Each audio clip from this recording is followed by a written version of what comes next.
welcome to So You Think That Was Good, Do You? A podcast where we take a look back at the films from your childhood and question the absurdity of their universes. My name is Evan, and as always I'm joined by Sam and Carl, and we'd all bloody love it if you could recommend this podcast to a friend by our next episode. A bit of homework for you all for once. How are you doing, boys? I could tell that really swung you both the wrong way. He's changed the dude, I sequence. can't. You're throwing all the marketing bullshit in at the start now. All the call to action. Nobody listens to the end. Right Even off I the don't. top. It's fine. Nobody listens to the start either. I'm good, mate. How are you? Yeah, I'm really good. Yeah, I thought I'd be proper tired for this, but I've come up a bit now. Oh, you find energy when it's your episode, do you? That's good. That was a very subtle ribbing by Cole for Aragon last week. Well, this wasn't any better a movie. Let's get out of the way now, but there's a bit more to talk about, I think. I don't know if I'd go that far. I mean, neither of them are Oscar worthy, but I don't know. I'd say this might just barely beat Aragon. Squeak it out. Yeah, Unlike maybe. Aragon, this one is award-winning, so we're going up. Ooh. Shit, I know what you're going to say. Well, when we get there, we can quiz Evan. I should name the movie first, shouldn't I? Well, this week we watched Kangaroo Jack from 2003, starring Anthony Anderson, Jerry O'Connell, Christopher Walken, Michael Shannon, and Estella Warren. I mean, It's a solid cast. Starring Christopher Walken. It's like they paid $5 for him to do a cameo.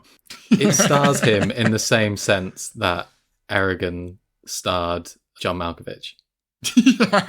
In that he's sort of there, except he's always in the same room. He quite clearly recorded all of his lines in one go. And he refused to say egg as well. Don't remember him saying it. We're on to it, boys. Illuminati confirmed. Shall we get started with a quick plot synopsis? This one was provided by ChatGPT again. I believe this time with the request to be funny. So let's go for it. I said sprinkle some puns in. Kangaroo Jack is a hoppy tale about two best buds, Charlie and Lewis, who find themselves in a sticky situation when they accidentally outfit a wild kangaroo with a stolen jacket covered in mob money. The bouncing beast takes off into the outback with the cash, and the guys must hop to it to catch the mischievous marsupial and retrieve the dough before it hops into the wrong paws. Hop, hop, hop. Yeah. With the help of a sassy animal wrangler, they embark on a wild journey full of unexpected twists and turns that will leave you jumping with laughter. I suppose that's a pun. Get ready for a rib-tickling adventure down under. Oh, bloody hell, boys. Throw another shrimp It's on the barbie, eh? a hell of a lot better than Yes. most of the ones that you get from Google. But there's some random little points in there, as there often are with ChatGPT, that just don't make any sense. A jacket covered in money? What does that mean? I don't know, but I love it. Yeah. Yeah, thank you for that, Sam. Sam sent that over. Thank you, ChatGPT. Thank you, ChatGPT. Yep. Oh, shall we get started then? Let's do. Well, the movie opens with a big old monologue about Australia. It's rugged, remote, inhospitable, and dangerous, home to over 20 million kangaroos. But one is more elusive and clever than the rest. His name is Kangaroo Jack. And that's the last time you'll hear anyone call him Kangaroo Jack in this movie called Kangaroo Jack. We're immediately slingshot halfway around the world and 20 years back in time to Brooklyn 1982 to meet our protagonist. Charlene is not his name. Charlie Carbone. I will just read anything I write, so I better remove that. Charlie Carbone. They're children, they're on the beach, and three things happen to Charlie that day. His mum falls in love with Sal Maggio, a Brooklyn gangster. He meets his friend for life, Lewis Brooker. And third, he almost drowns, but Lewis, his new now best friend, saves him, and now he owes him for life. I got a couple of issues with this opening scene. As what it is clearly meant to be, which, I mean, it's unabashedly an exposition dump. He says that it is. They're going back, they're establishing plot points like his mum is married to, or she's with Sal, this gangster, this mobster. He nearly drowns in the ocean, which as a side point, how old would you say he is at this point? Sort of 10? 10, 11, 12-ish. If at that age you know that you can't swim and you just walk straight into the sea and drown, you deserve to die. That's fine. He's American and someone said go long. He didn't have a choice, Sam. Yeah, so for that context, Sal's other son, Frankie, who will later Is that be who played he by is? Michael Shannon. I believe so, yes. Can never figure out who this character was. He told Yeah. Charlene to go long, and he does. He goes straight into the ocean and almost drowns. And start trying. But so it's this exposition dump, and then it also sets up, what is his name, Lewis? Is that right? Yes, I think so. Lewis as the best friend who's into metal detecting. All of the things that it sets up by way of exposition are completely fucking irrelevant to any of the plot. None of it has any bearing. I think we're setting up to Lewis being the guy who will do anything for $1. So he just that makes wants sense. money and he will do whatever is asked of him and won't question it. Well, that also brings us nicely into the next plot point. We are now, many years later, Lewis shows up at Charlie's salon, which he owns. Sal bought for him, well, for his mum, and Charlie runs it. And his salon is called Here We Are, but the we is spelt like the French for yes. O-U-I. Yeah. Is that a pun? It doesn't feel like a pun, yes, but it feels like it's trying to be a pun. Here, yes, are. It was closer to a pun when it was just If it were just we, here we are, here we are. Yeah. Yeah. Even that's a fucking shit Yeah. pun. It's I a couldn't help but stretch, think, yeah. who wrote this? Yeah, there was it got me thinking about the fact that where I live, there used to be a hair salon called Curl Up and Die, which is a great name for a salon, but also a terrible name for a salon because you would never recommend it. Where'd you get your hair done? Curl Up and Die. Curl up and die. I think that's good. I think there's a lot of like good salon puns like that. I appreciate a good salon pun. This is the point where I should rattle some off, but I can't think of any now. Well, Lewis shows up at Charlie's Shannon. God damn it. Charlie's salon. It's not the LXG episode, mate. And asks Charlie to come out and recover a van with him. That van's got some stuff in the back, and immediately this is sounding a bit illegal to Charlie, and he doesn't want to do it. This is setting up the kind of guy, which Carl has pointed out already, he'll do anything for a bit of money, regardless of how illegal it is. But he's using the incident from when they were younger, where he saved his life, to convince Charlie to go out on the road with him and go get this van, and so he does, but I'm sure they're both going to be fine. Cut to them being stopped by the police. The guy who runs a mob-owned salon, who gives 80% of his profits to the mob, who is his stepfather is the whatever you say, the leader. For someone like that, he's quite nervy about doing anything vaguely illegal. Yeah, yeah. As he hands over cash and funds the fucking New York mafia. Yeah, so we're stopped by the police because the vehicle is stolen and the stuff in the vehicle is stolen, and then there's a high-speed chase. That is just top quality crime work there, isn't it? If you need to transport stolen goods, transporting them in a stolen van is a work of fucking genius. But I am convinced these two are some of the stupidest protagonists that we've had. But I also like that as they're trying to escape for the police, they have a bit of a crash and the back of the van opens up and they just start shitting TVs out the back. And they're the big, bulky oldest, ones. blockiest, shittest TVs. Like, where are these stolen from? Fucking charity shops. Even by 2003 standards, Yeah. these are ancient. Absolute monsters just annihilating vans and cars as they fall out the back of the van. Yeah, so they cause a bit of commotion on the road as they're trying to get away from the police. And they do seem to get away, though, and they pull up outside a little inconspicuous warehouse where he was supposed to drop off those TVs. And lo and behold, whose warehouse is it, boys?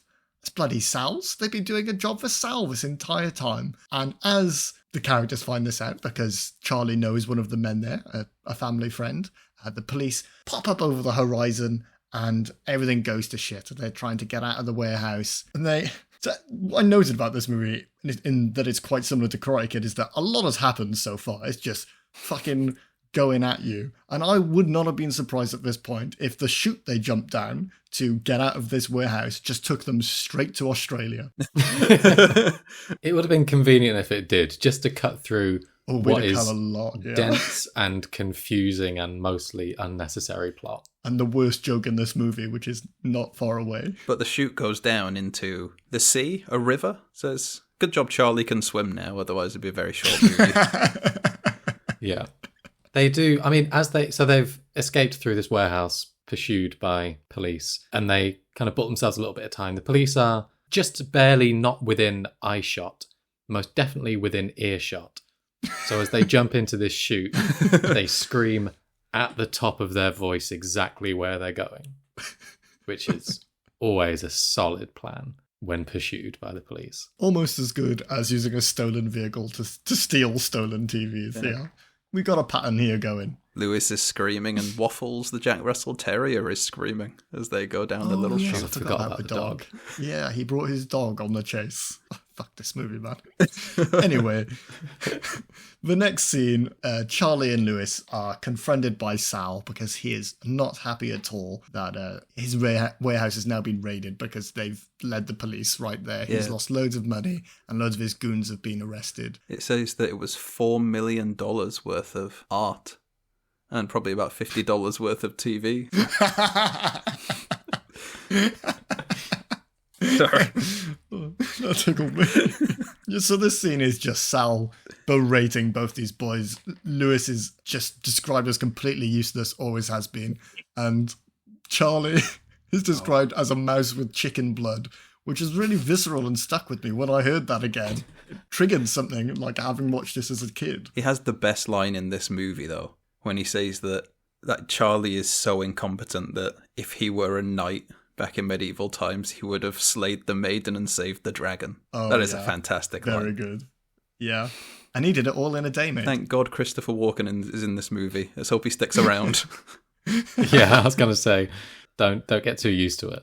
Sal now orders both the boys to go to Australia with 50 grand in a little brown envelope and deliver it there, and maybe they can make up from everything that they fucked up so far. And Michael Shannon also enters the room at this point, being introduced as Frankie, which is Sal's son, who will become important again later. Yeah.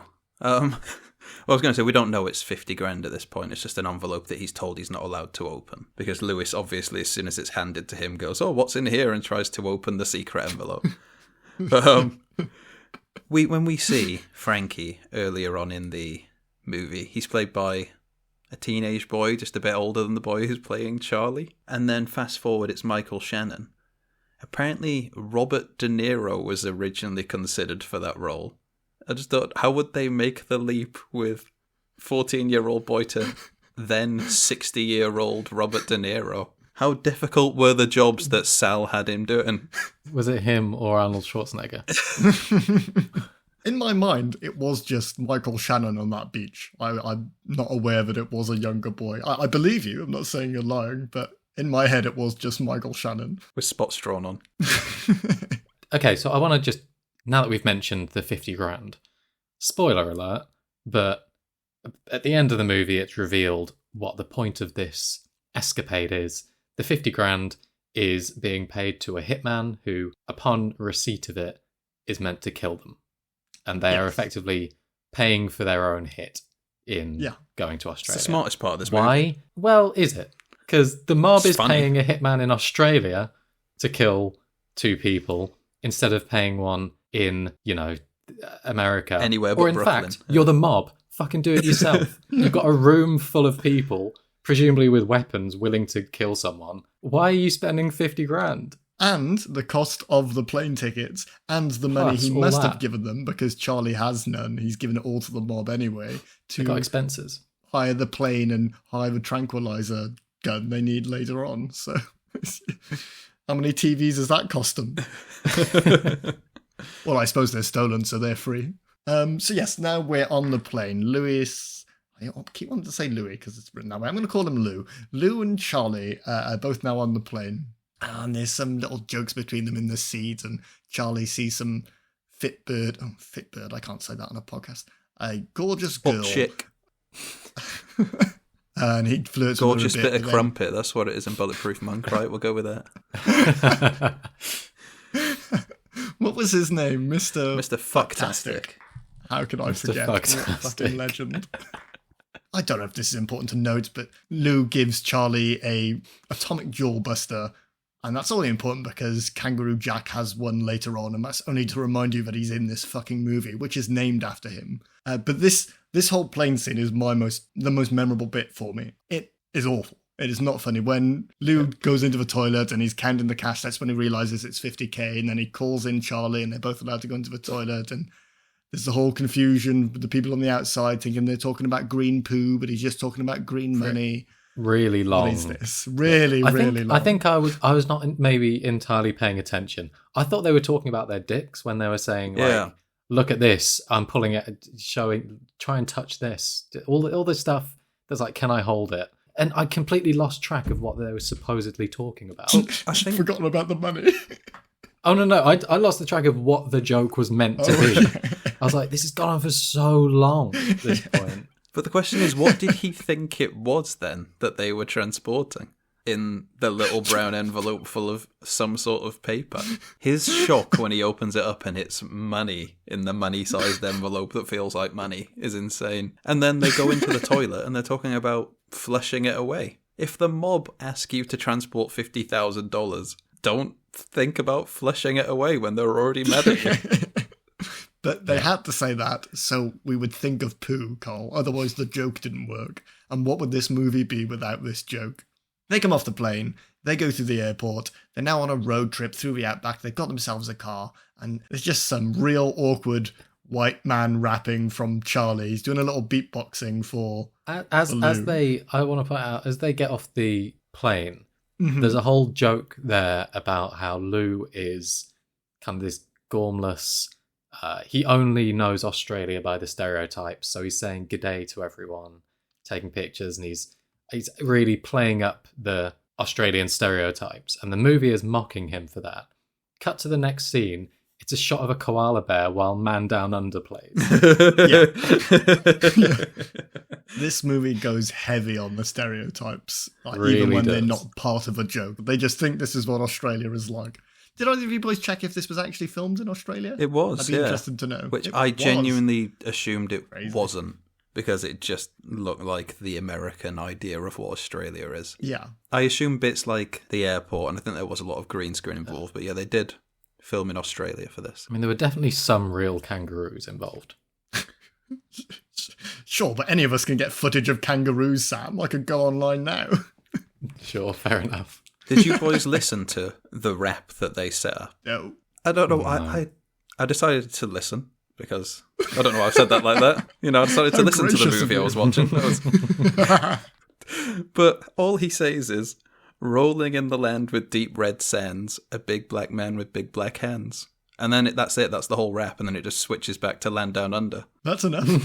Yeah, I did like how they just switched right He back. just gave up instantly. It was like the rap equivalent of I Spy. He ran out of things he'd seen. And it was just like, back to the song on the music back radio, I on. guess. So as they're rapping and driving along, they aren't particularly paying attention to the road, and they hit something. It's a bloody kangaroo, isn't it? And it's not just any kangaroo. It's the titular Kangaroo Jack, but not yet. He's on the ground. They think he's dead. And their first instinct is to start fucking about with the corpse of a dead animal on the road. The first intention was to move it off the road so that no other cars would hit it and pay a bit of respect. But that quickly transforms into putting the jacket and the glasses on it and taking some photos with the aforementioned corpse. With a corpse, yeah. Yeah. At this point, this is where it starts to sort of play out like a stoner movie, but minus all the drugs. You know what? Now you've said that, yeah, I can see that. It does feel a bit Harold and Kumar or Dude, Where's My Kangaroo? Yeah, exactly. It's that style of comedy, but they're both completely sober and they're just assholes. They're just fucking idiots.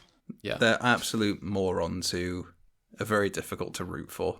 And For sure. Yeah, you're not on their side throughout this was the first scene where I started to just think they were idiots when I noticed that Lewis doesn't even have shoelaces in his shoes.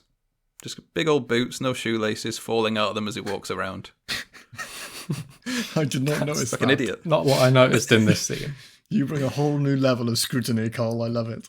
It turns out Jack isn't dead, and he hops up, kicks Charlie in the chest, and fucks off with the jacket, which, as we're about to find out, has the bloody money in it. How Charlie survives a kick to the chest by a kangaroo. Oh yeah, he is That's dead beyond me. now Well, for sure. yeah. But Yeah. that kangaroo. That's incredible, right? For 2003. It looks pretty damn good. I was waiting for it really to be good. not as good as I remembered, and it's far better than I remembered. When you consider that this was made pretty much the same year as those fucking rubber-faced freak things in Scooby-Doo. It's a great-looking kangaroo. Bloody hell. Yeah. This is the same year as the big weird red man in League of Extraordinary Gentlemen. That's a hell of a kangaroo. Same year as the Thumbs from Spy Kids. But they're good. They're great. So then Charlie and Lou try to chase down Kangaroo Jack in their car, and he's trying to lean out the window to grab the money, but they crash into the ravine. They don't even entertain the idea of hitting it again. Nope. Maybe I'm a bad person, but that would be my first go-to. I mean, when it comes to $50,000 that was given to you by the mob, I would not think twice about mowing down a kangaroo. I'd kill Again. one kangaroo for that. Yeah. I like that. So they crash into a ravine and absolutely total the car, and they have to walk the rest of the way to the nearest town. I can't remember. Oh, Alice Springs. I did write it down. There we go. In Central Australia. And they walk into the first pub they can find, and Charlie, proving the absolute legend he is to everybody in Australia, downs half a pint of beer and thoroughly impresses. Before he does that, he walks up, hand down on the bar, says to the girl behind the bar, 2 beers. The Big bar beers. crumpet. Which is something that a 14-year-old would say when they were showing their fake ID, posing as an adult. And she knew I because like she gave big him a beers. tiny beer. He lost a lot of oxygen to his brain when he was under that water, Sam. He's just been kicked Yeah, in so the he- face by a kangaroo. Yeah, that's true. He has been kicked. Maybe that's, Well, the it's concussion coming out. Functioning but on minimal 2 brain beers. cells right now. Big beers. And she hands them 2 thimblefuls of beer. Which he downs quite easily and impresses a character who isn't named yet, but I'll name him for you. It's Blue, and he'll become... I think it was Blue, right? It was blue. Blue, excellent. That is what And you've he'll written become down. important a bit later. Yeah, that is what I wrote in the notes. I was getting sick of learning people's names. I didn't know Jesse's until the last scene of the movie. Was that the silence of Jessie not is. you knowing who Jesse is? We'll get to her. Whilst Charlie is kicking back with a cold 0.5, Lewis phones Mr. Smith, who's the man he's supposed to be delivering the money to, who accuses Lewis of stealing his money and pretending that it's gotten stolen. Louis has a plan in mind, so he leaves Charlie in the pub and goes out to the Outback Wildlife Foundation for a little bit of help from the people there, where he meets the aforementioned Jessie, whose nipples you can see twice in this movie, and they're both coming up, so that's exciting, isn't it? Both the nipples are coming up, are they? Is that one nipple each time, or is that both? Both. It's the right in this scene and then later on the left. Please cut this. Absolutely won't. We also get now a little scene with Kangaroo Jack, because again we need to be reminded that he's in the movie and he eats a red vine. Yeah. That's cool, isn't it? It is cool. I did read that this scene and a few other scenes with the kangaroos, it was shown to kangaroo experts for some reason, who were very annoyed because kangaroos are usually silent animals, and in this one he makes a lot of noises. He says when he eats a red vine. And although the kangaroo experts don't like it, I know that favourite of the podcast, Frank Welker, would be a big fan. Oh. Mainly because he voiced Kangaroo Jack. He's back, boys. No way. Oh, yeah. I know did. you're pulling my leg right now. Oh no, he's Kangaroo Jack No. and Waffles. Oh my And god. the mad And the thing, dog. because I as soon as I heard those noises, Oh yeah, it's got to be. I typed it straight in. I went on IMDb and they've mistakenly listed him as, what do they list him as? Advisor. They've listed him as an advisor on sound effects. And I thought, oh, okay, so he just gave some guidance to it. But no, if you go to the end credits, Yep. he's listed there as special vocal effects, which these vocal effects were pretty fucking special. Yeah. As soon as I heard Now they Kangaroo are, yeah. Jack, I paused, went to Google, and just typed Kangaroo Jack Frank Welker. I know I'm those so noises. I can hear when a man is stealing a living again. He's beyond friend of the podcast. He is messiah of the podcast. He's why we're still doing it. If Michael Broderick is the reason we all want to stop. He's the reason Michael? we keep going. What about Matthew? Michael Matthew? God damn it. Oh, Lord. Lewis, meets Jessie, and she describes 3 elements he needs to catch Kangaroo Jack, and they are a tranquilizer gun, a plane, and a list. But we didn't need the third one because those are the only 2 things that he goes This is for. because he's the thickest fuck in the world. When she says you need a tranquilizer gun and you need a plane, that is one too many things for him. He is confused. And she says you need a list, and it turns out that list contains the words tranquilizer gun and plane. Yeah. One thing I find baffling is that he does get a tranquilizer gun. I can only assume he gets a tranquilizer gun from her, given that she's the one working at the wildlife place. So she's at some rehabilitation centre or something, and she gets some random guy come up to her saying, I want to catch a kangaroo. And her reaction is, yeah, here you go. Have a tranquilizer.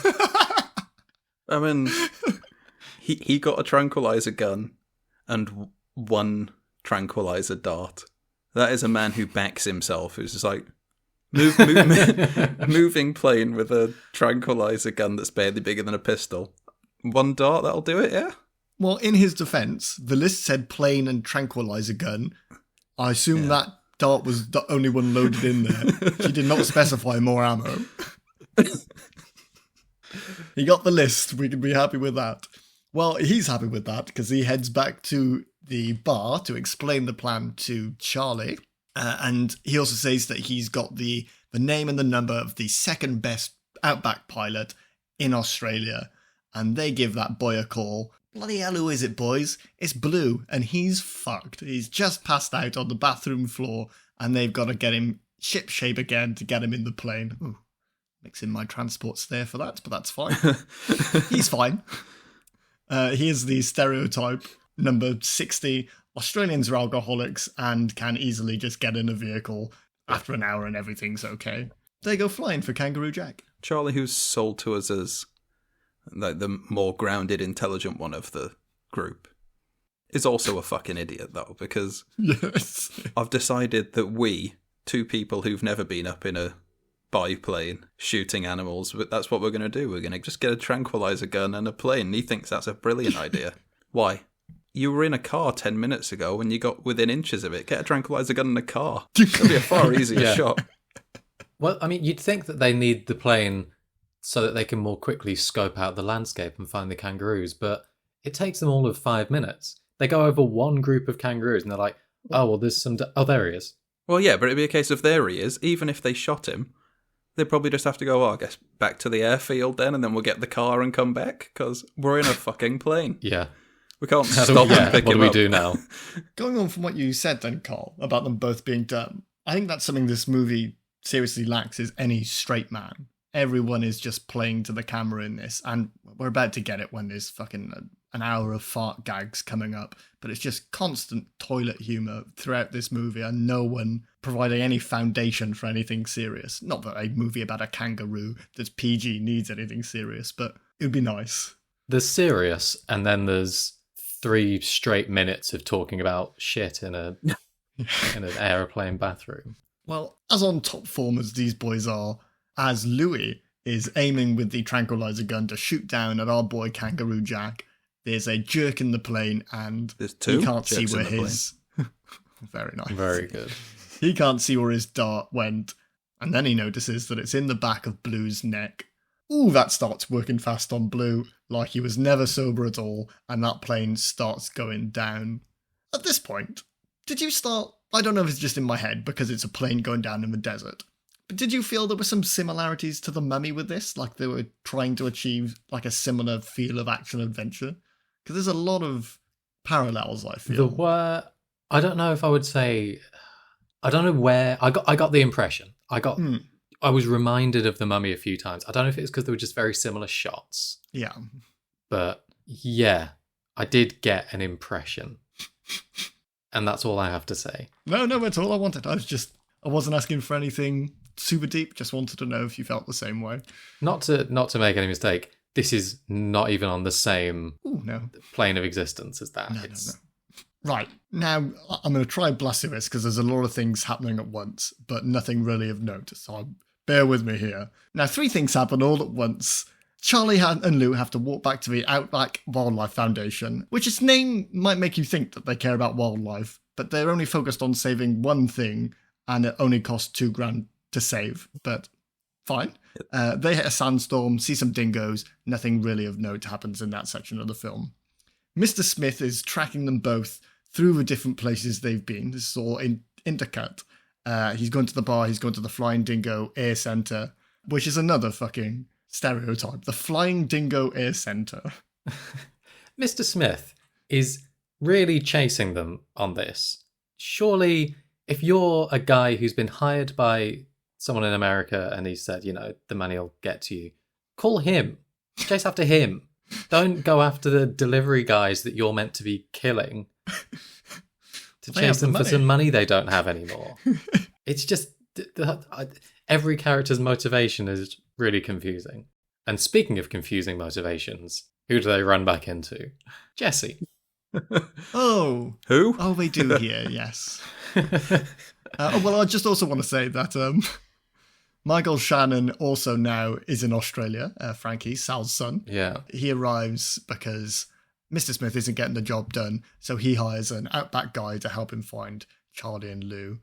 Now we're back in the desert, where Charlie sees a mirage of a car and thinks he's drinking a Slurpee that's actually a rock. This is just another dumb little joke for you, I suppose. I liked that joke more than most of the others, to give it some tiny amount of credit. Imagine signing on to an R-rated crime movie and then them bringing you back to do reshoots to turn it into a PG comedy and just having to sit and pretend you're in a car drinking a Slurpee. Just thinking, I didn't agree to this. Let's acknowledge that then now. Yeah, wait. What? Yeah, this was originally an R-rated mafia movie, but apparently the studio weren't impressed with the finished product, so they just decided to redo it as a PG, I don't know if it's a kids' film, but a PG movie, and throw in now I know that an animated kangaroo. So I know that they went, the test viewings that they did, everyone was pretty lukewarm on everything except for the kangaroo, so they went much more kangaroo heavy, made it a PG, took out some of the violence and full frontal nudity apparently. I didn't know that they did reshoots. I thought that all of this stuff was just in there and they re-edited it. There's no way. I need to unpack everything you both just said. I'll hit the reshoots first. Of course there were fucking reshoots, Sam. What elements of this movie were in that other movie? An R-rated crime movie. 2, what do you mean you jacked up the kangaroos? There's like 3 minutes of kangaroos in this fucking movie where kangaroo is 50% of the fucking title. Well, when it was a rated R, crime movie, it didn't have a rapping kangaroo, surprisingly.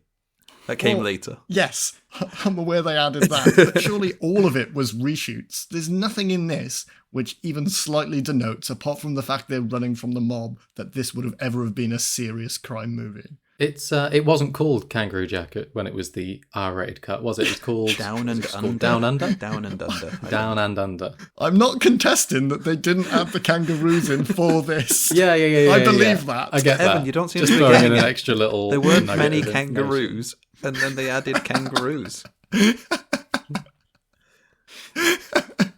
Jesus Christ. I just want to point out, this is a barely substantiated. This is from a slightly shit website that had an article on this, on the reshoots and all of that stuff. It's Right, okay. Apparently, no, this is only one. The reshoot, the original cut was definitely a thing. There's plenty of information about that.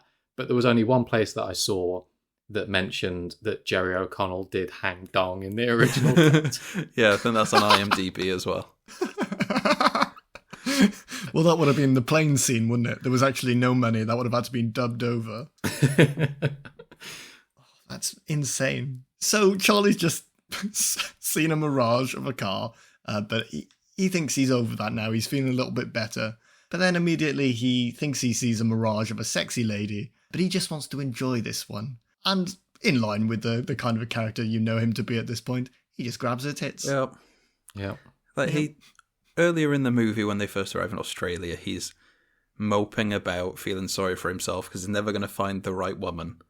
And then we finally see him interact with a woman and he just starts breathing like Beavis and Butthead and then just grabs her by the tits. That's probably where you've been going wrong all this time, Charlie, to be honest. Just can't find the right woman. They keep getting restraining orders against me. His excuse for himself is that he thought it was a mirage and he just wanted a happy little delusion. Yeah. A happy little porny delusion for himself. But this isn't wildly different from how he acts with her later on when he catches her bathing. Yeah. And he pretends just not to see her. No. I'm coming in. I'm stripping off. I'm coming in. Deal with it. He's a brave guy, though, right?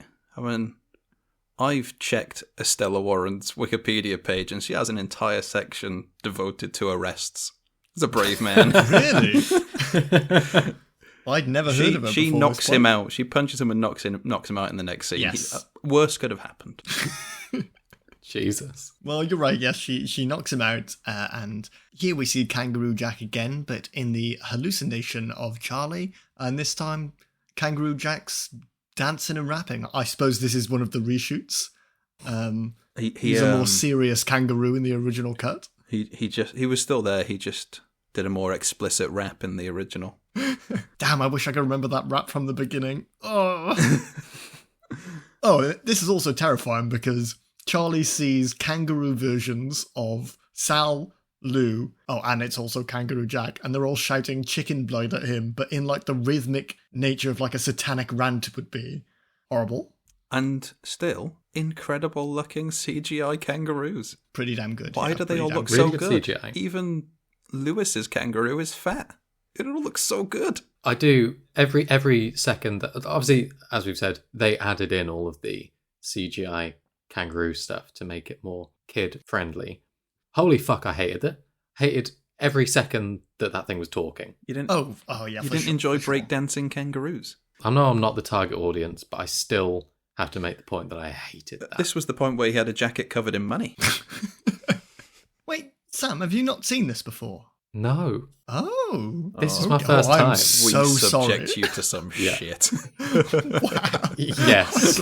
Yeah, There'll you be do. some nostalgia for you, but no, just me and Carl. Oh, I'm so sorry, bud. In the meantime, Mr. Smith is interrogating the pilot from the crashed plane to learn where Charlie and Lewis's went, and he's just letting you know he's still hot on their trail. Charlie, at this point as well, convinces Jesse to help them find Kangaroo Jack for a sweet $2,000, which he can't ever have meant to give her, surely. This whole thing is about getting that money back to give to the mob. No, he was Mr. lying. Smith. He's come back round. They're at camp on a night. He's come back round after she knocked him out. Yes. And yeah, he offers her this $2,000, but he wants to start right now. But she, being the animal expert, says that 9 out of the 10 deadliest snakes are in Australia and they all come out at night. I've done my research, boys. Oh, nice. 3 out of the 10 deadliest snakes live in Australia, and they all come out during the fucking day. He's a fucking liar and an idiot. And let's just point out, the only evidence that we have that she's an animal expert is that she had 2 little ratty things in a cage. she had these 2. She is an absolute liar. She had these 2 bilbies in a cage, and Bilbies, that's what they were. he's offered $2,000 towards her bringing the population back within Saving that them, area. yeah. I imagine that population was fine, and then she kept just letting them out during the day, saying, get them out now before the snakes come out at night, and then they all just kept getting fucking eaten. Yeah, definitely. A fucking idiot. By the way, now she's down to the last 2. She's really keen for this $2,000 to fund their reintroduction. What's that $2,000 going towards now? Just leaving them in a cage and watching them fuck? Like, what are you hoping to do with the money? Throwing dollar bills on them like a stripper. Go, go, go. Get them in the mood. Well, now it's daytime again. Ooh, Well, no, she flashback, does. Karate Kid. He does convince her to help. Yeah. incidentally. And she says, okay, well, there's this, I don't know what she calls it, I think she says a spring? a spring. She says there's this spring where all of the kangaroos will go to this time of year. It's the dry season. Why did you tell them to get a tranquilizer gun and a plane before if you knew about this?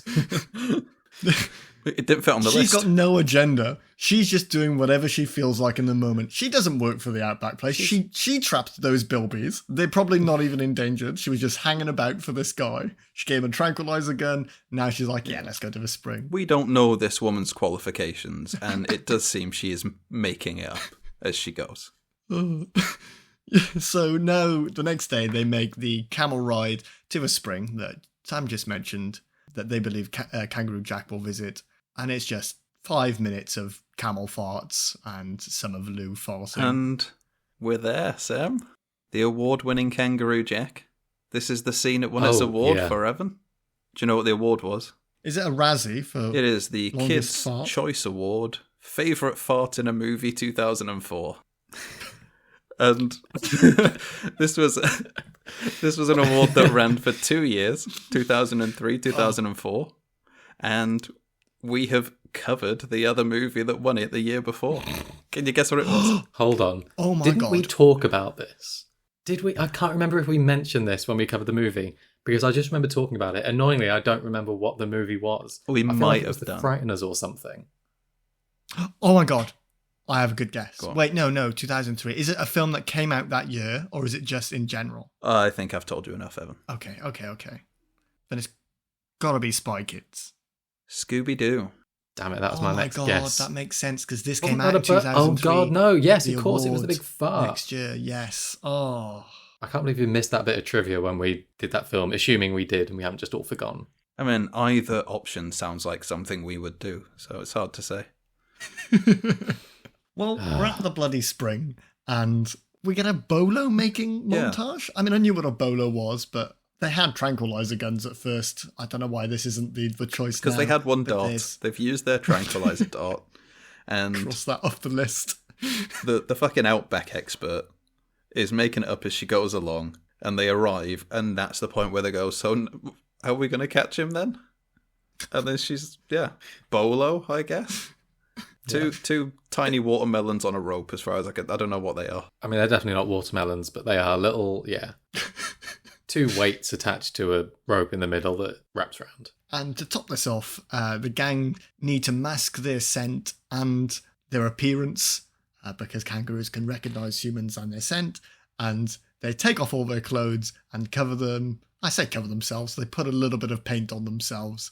And that's enough to trick Kangaroo Jack, who at the beginning of the film was described as the most intelligent kangaroo there is. So this must work. I mean, he's described as the most intelligent kangaroo there is by the stupidest man on earth. So that's true. I forgot he was narrating.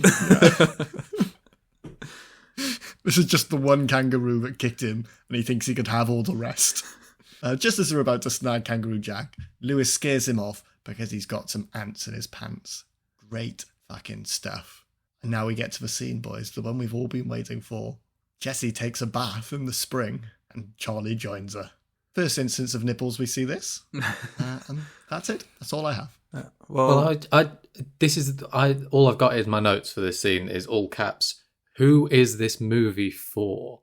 And now that we know that it was originally had a older age rating, maybe it makes a little more sense. But it's just sitting after however many minutes of fart jokes, and now it cuts to this weird sort of awkward, sexy romance scene. Very sexually so charged, awkward. this scene. But so awkward. As he Horrible. first arrives, before it gets extra awkward, she does say to him, "If you come near me, I will kill you." This man needs to read her Wikipedia page. He's going to get hurt. That's a quote. But yeah, Lewis shows up and ruins the moment by cannonballing into the water. Thank fuck. This is not a scene I Saved wanted his to life see. again. Two 32-year-old around adults acting like 14-year-old kids having their first kiss. Yeah, well, Horrible. maybe it's worth noting that usually we reach this point in a movie because we're always watching these kids' movies, and in them, usually it's two kids kissing. And we're like, well, this isn't for us. This is not for us. Thank you. In this case, this is not for kids. Why was I allowed to watch this?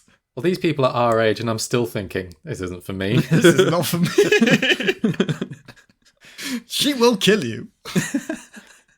Well, this is the point where Mr. Smith, the man who wants his money back from these bloody idiots, catches up to them all, accuses them again of stealing his money, doesn't believe for a second that a kangaroo stole it from them, but then just rifles through their bags and finds the picture they luckily took with the corpse of the kangaroo, which he turned out to be alive, to be fair. And he tells Jessie, keep forgetting her name, to go with him and take him to where Kangaroo Jack is to find that money. And his two little minions drag off Charlie and Louie into the desert and is told to make their deaths look natural. What I don't get about Mr. Smith is the effort that he's going to when he doesn't have the money yet. That if you're paid to kill someone, might as well wait to have the money before you start driving all over the country to find them, to kill them, to get your money. You either get it and kill them, or you don't get paid and you don't need to kill them. You haven't had to kill them. But now he's hired more people. He's now splitting this 50,000 with 2 other people. This is becoming a pretty shit-paying job. Car hire. Again, he's just a contractor. Goons, camels. Who's unpaid. Who's now doing the same job he was hired for free. He's doing it for the love of the game at this point. I don't know where his motivation comes from. I just love killing. Here I go killing again.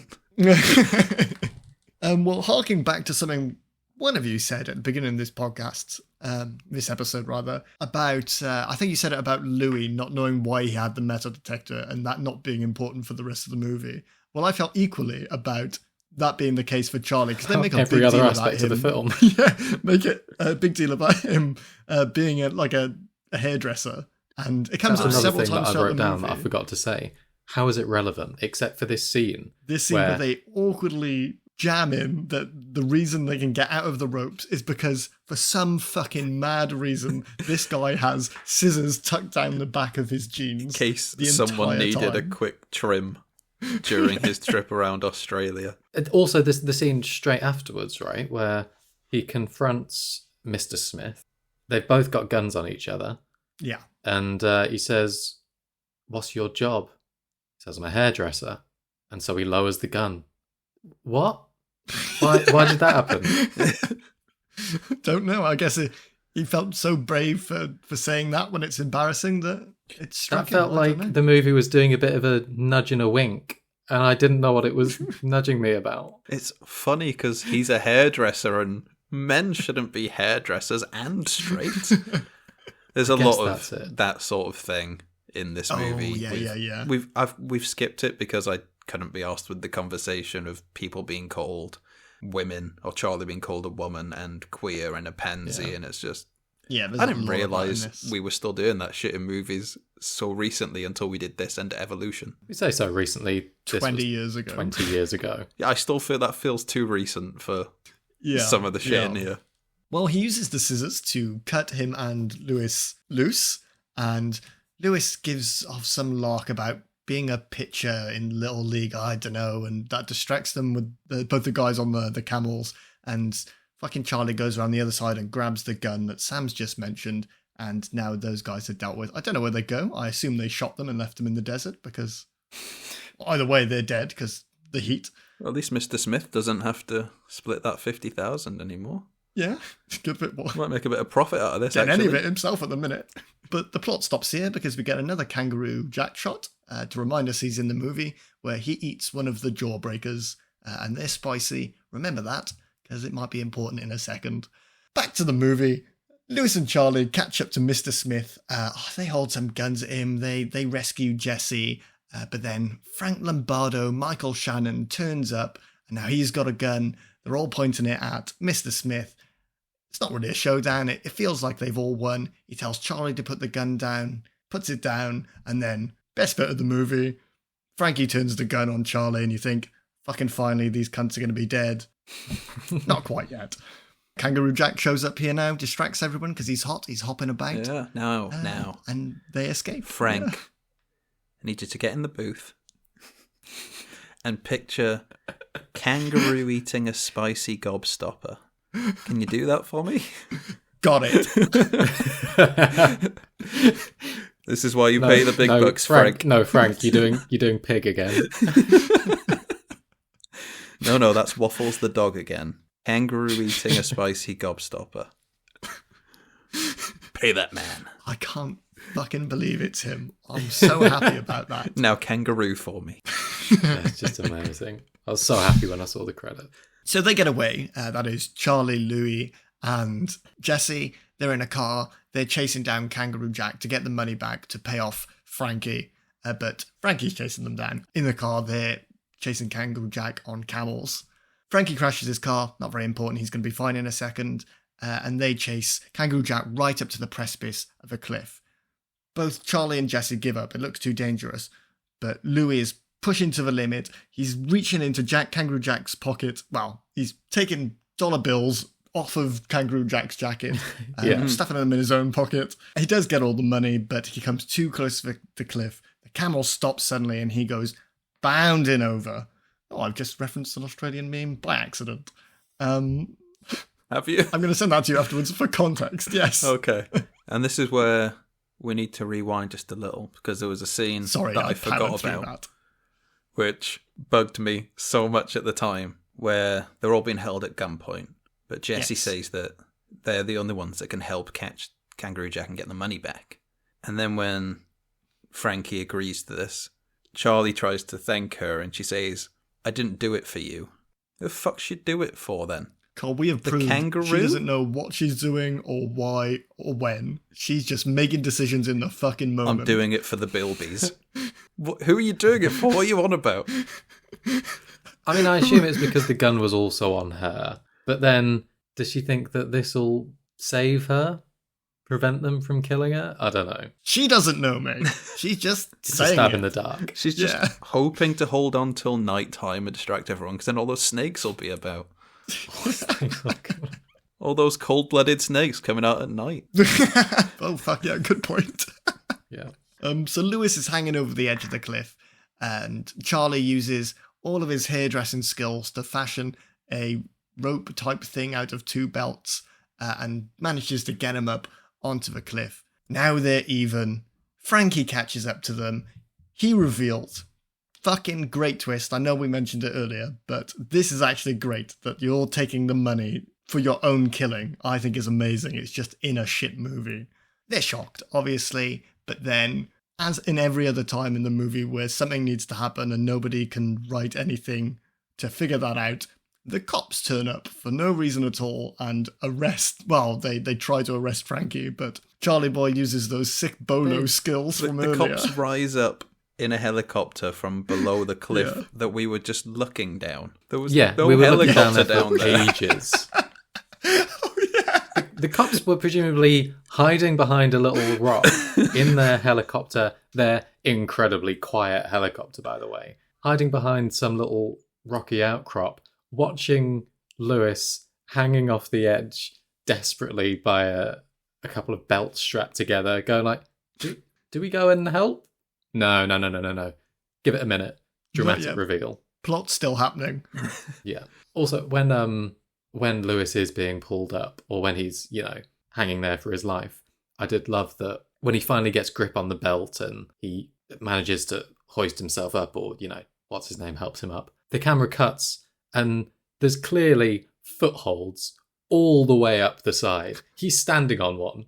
He's completely fine. He could have stood there I did not for see that. easy a few minutes longer at least. Well, Frankie is arrested by the police after Charlie bolos him. He's in the back of the van. He's off with them. There's a heartwarming little friendship chat between Charlie and Louis. You boys don't want to talk about that, do you? I mean, I think we discover that Charlie has been wanting to kill himself for a while, and we're meant to be happy about this.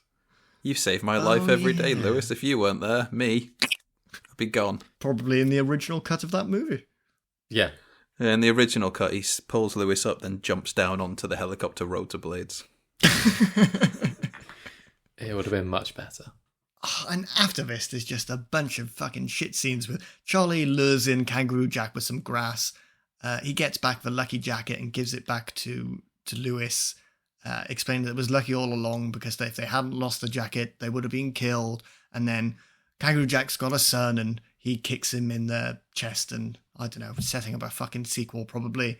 And all of a sudden, even though it feels like the movie should have ended, we get another little bit where it's a year in the future and Charlie is rich for some reason. He turned $50,000 into fucking mega yacht money. He's with the fit psycho and his mate also lives on the boat. What is this? So yeah, they've become millionaires because a berry they discovered, apparently, whilst they were out in Australia, they've now started using in their own shampoo brand.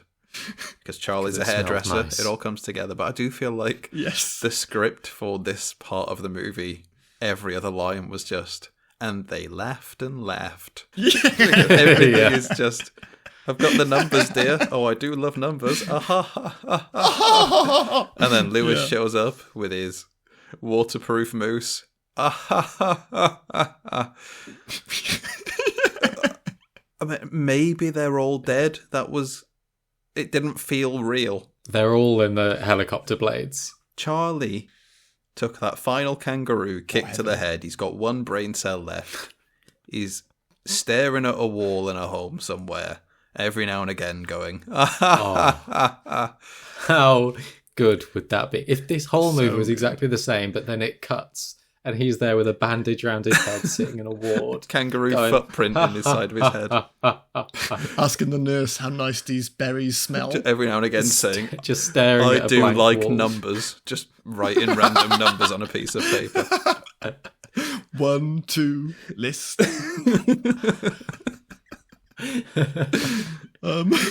Yes, and for all of you keeping count, this is the second time you see Jessie's nipples. Although with the shade of her Wikipedia page, I'm somewhat more disappointed now. I didn't know she was fucking mad. Yeah. And we discover that with their shampoo brand, it zooms out, they've got a yacht. And the shampoo brand is a kangaroo inside a circle logo, which is a real shampoo brand. Yeah, that does exist. Did we just watch an advert? Did we watch an hour and a half advert for Aussie shampoo? I actually prefer that. If that's the case, I like it more than your dark ending and definitely more than this movie. And you might think that it's over because that mad bit just happened, but now we get 8 fucking outros of Kangaroo Jack just improvising at the camera. I have nothing to say about this other than I fucking hated it. Mm-hmm. Yeah, I mean, the fact that bad, so much of this was thrown in, and yet the actor didn't want to be credited with the voice tells you how bad it was. Yeah, by the way, the voice was not Frank Welker. Oh yeah, the actual Australian voice. He can't do human. He can't say words. It sounded familiar to me, but I couldn't place it. Well, anyway, that's the fucking movie done. I do have a little bit of trivia for you, boys. Adam Garcia. Oh, okay. I do have a bit of trivia for you, boys.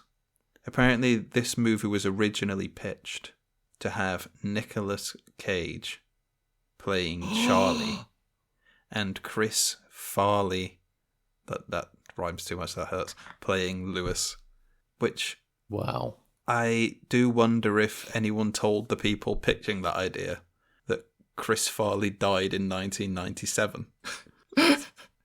So either they didn't know that or this movie was bouncing around for so long waiting for someone to make it. 90s also, Kangaroo Jack they're already with Nicolas pushing Cage, I'd be open for.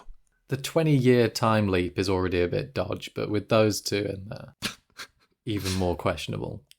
Is this an existing IP before this movie? No. Is Kangaroo Jack like some character? Okay, all right. Because there's a sequel, which is all animated, and that's usually the reason for that, but I guess not.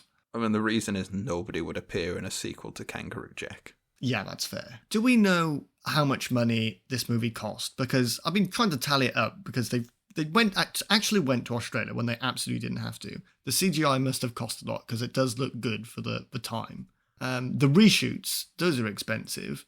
So, yes, enlighten us, Cole. $60 million. Okay, that's not as much as I thought it was going to be. How much did it make? 89. So it didn't even make its money back. Okay.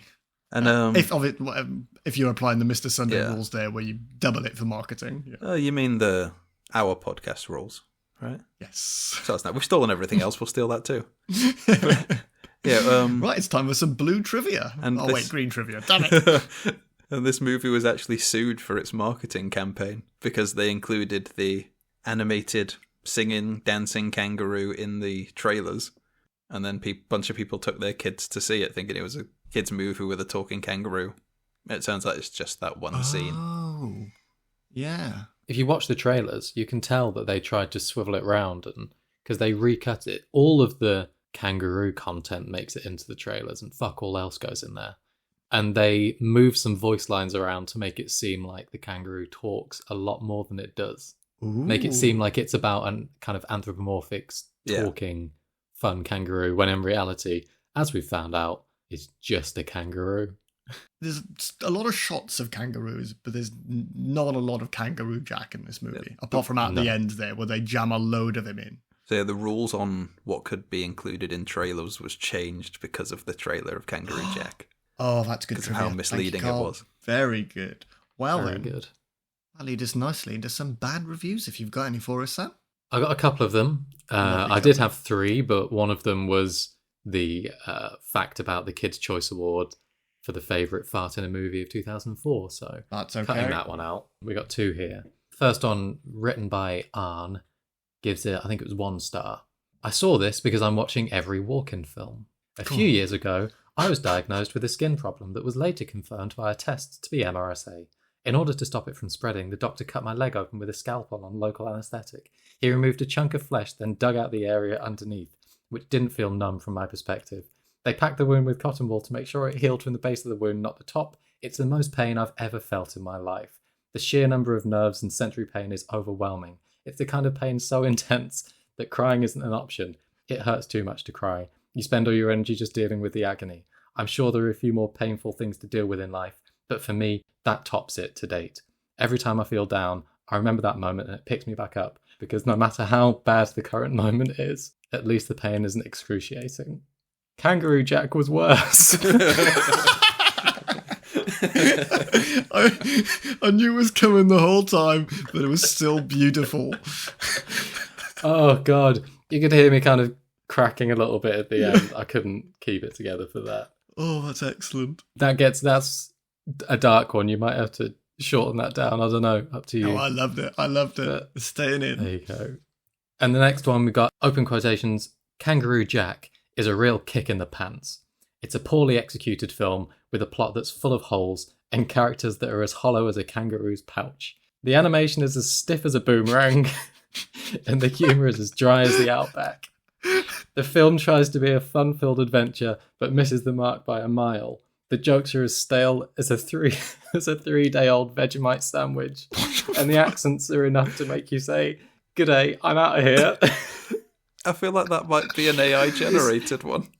This film is a real leap in the wrong direction, and I wouldn't recommend it to anyone. It's a kangaroo-rotten experience that's best avoided. And that was left by ChatGPT just before we started recording. I told it to write an angry review, but put puns in. That was fantastic. That was fucking perfect. Yeah. Oh, is it time for the question? Thank you for that. I think yes, it is. It is. So, let me compose myself. Evan, you think that was You think that was good, do you? Do you? God, we're so good at being in sync. I'll tell you what. When I put on the movie on my lunch today, I was quite excited. I was taken back because this was a favourite film of mine when I was a child, and I felt that nostalgia. I've not really had it for ones we've watched so far. It's the first time I've really felt that. I was taken back, and then I paused it. I came back after work and I watched the rest of it, and then I felt the child in me die again, as it did when I became an adult and learned how horrific life was, because this movie treats you to that same fucking experience. It was bad, not fun. The jokes aren't good. There's not really any notable performances in it, because even the people I want to see stretch their legs, Christopher Walken's in it for fucking 2 minutes, and Michael Shannon is just a guy from Brooklyn who is also in The Mob. Although it's always nice to see him. I would not recommend this movie, and I am fucking eternally sorry for doing this to us. Cole. That's like you. I'd seen this before, and I remembered this being a great movie. I had this on DVD, and I remember I saw this quite a few times. And watching it this time, I was sat thinking, why did I watch this so many times? Until we got to the scene where she's showering in the spring, and I remembered that I was 12 years old, and now I'm ashamed of myself. But yeah. I just Don't be, that's the only good bit. Going back and watching it again, you just who are you meant to root for? You don't root for Mr. Smith trying to kill people. You don't root for the mob. But I also do not give a shit if America's stupidest people get themselves killed. I'm rooting for Frank Welker. That's who I'm rooting for. Oh, yes. Well, Every time he gets a no. paycheck, that's what I am rooting for. Every unearned paycheck. Should we switch to a Frank Welker podcast? Just do his films. We basically are already. True, yeah. He's absolutely our most seen actor. Well, Never seen. I don't even know what he looks like. Never seen, I never do. heard, never said a word. I wanted to at him on Twitter because I thought, oh, not everyone's going to know who he is. Maybe he's one of those that responds. He had one tweet. It was just his name is Frank Welker, and he never tweeted again. So, no point. Sorry, Sam. What the fuck did you think of this, buddy? Well, look, his Twitter is staying true to his acting career. You can't He never tweet says noises. He made one tweet, and then he was done. Oh, the nuance to it. Beautiful. Oh, it's a shame people like this. I'm not going to have much. I'm not going to have much to add to this that you two haven't said. But yeah, this was my first time watching this. I wish I'd gone without ever watching this. Every part of it was. It started off with the kangaroo, and it was annoying, and I was like, this is shit. And then it cut to the past, and I was like, oh, fuck these people. This is annoying. Do something else. Then it cut to something else, and it was more annoying than the last thing.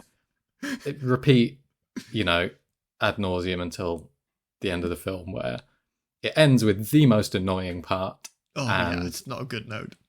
And then you get the grand finale, which is seeing that lovely name in the credits, Frank Welker. That is beautiful. That's brightened my day. That has. And they laughed and Best part of laughed the film. and laughed. And nobody else did. So, yeah, no, didn't enjoy it. Not And so. just to add on but to what you both saying, there's nothing endearing about Kangaroo Jack either. He's supposed to be a lovable character that we want to see a franchise of, and just nothing. I know it's a kid's movie, and I'm ragging on a kid's character here, but I just didn't feel anything for him. We've complimented enough kids' films that we're not just hating it because it's not for us. True. Very true. Well, if that's everything, boys. Yep. They nodded, yes. Thank you all for listening, and thank you, boys, for joining me. Please leave us a 5-star review on Apple or Good Pods, and follow us over on Twitter at SoYouThinkPod. Join us again next week when, depending on whether or not we finally get rid of Cole, it'll either be The Tuxedo 2002 or Arachnophobia 1990. Until then, you can't name a movie Kangaroo Jack if Kangaroo Jack is only in 1% of the movie. And goodbye. And if his name isn't Kangaroo Jack. No, what? We didn't even mention that. What do I call him? Jackie Legs?